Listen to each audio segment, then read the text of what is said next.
Hey homeowner, this is for you. Let's talk about customer support after your system has been installed. Although it's true solar is minimal maintenance, like with any technology, issues can arise. For instance, you may lose internet connection with your production monitoring device. You may have a system component that's faulty and needs to be replaced.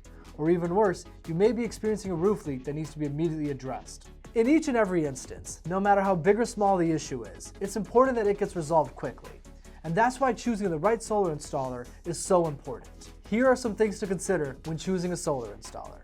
Is the company a solar installer, a solar sales organization, or someone that does solar on the side? Are they licensed, bonded, and insured? Have they been in business for at least 10 years? Do they have an A+ Better Business Bureau rating? And if so, how many complaints do they have? Do they perform all of their work, or are they subcontracting? What are their workmanship and roof penetration warranties? Be sure to know what it covers and for how long. And lastly, is there an emergency phone number that you can contact late at night, on the weekends, or during the holidays?